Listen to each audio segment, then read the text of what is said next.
Vlog ఈరోజు పొద్దున పెట్టిన షార్ట్ చూసాక ఇది చూడండి. అట్లా రోజు ఉండలేదా, మధ్య మధ్యలో ఇట్లా కలుపుతుండాలి ఒక ఫోర్క్ తీసుకొని. ఇది ఎందుకంటే మనకు నిమ్మరసం లేదు కదా.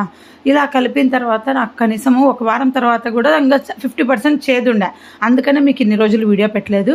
ఇంకా దాదాపు ఇంకొక వారం అయింది. నేను ఏం చేశానంటే 4 రోజుల కిందట ఇంకా ఫ్రిడ్జ్లో పెట్టిన, భయం వేసి మళ్ళీ పాడైపోతుందేమో అనేసి. సో ఇప్పుడే తీసి చూస్తున్నానండి, బ్రహ్మాండంగా ఊరింది. ఇంకా వారం రోజులు ఉంచితే బాగా ఊరిపోతుంది. ట్రై చేయండి. ఉట్టి ముక్కలు తినాలి. దీంట్లో పులుపు తక్కువ ఉంటుంది, అది గుర్తుపెట్టుకోండి. నిమ్మకాయ పచ్చళ్ళలో పులుపు ఎక్కువ ఉంటుంది అంత రసంతో పెట్టుకుంటే. బట్ ఇలా పెట్టుకోవాలన్నప్పుడు ఎలా చేసుకోవాలనేది నిన్న వ్లాగ్లో పెట్టాను. ఆ టైప్లోనే పెట్టాలి. మళ్ళీ ఇది చూసేసి మీరు నిమ్మకాయ పచ్చడి పెట్టుకోకండి.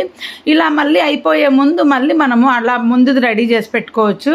ఇది ఏంటంటే చిన్నపిల్లలకు కారం లేకుండా లైట్గా పులుపు ఉంటుంది. ఇలా చేసుకుంటే ఏం వేస్ట్ అయ్యేది కాదు. ఒకసారి ట్రై చేయండి, దానివల్ల నష్టం లేదు. మీకు ఈ వీడియో నచ్చితే లైక్ చేయండి, షేర్ చేయండి.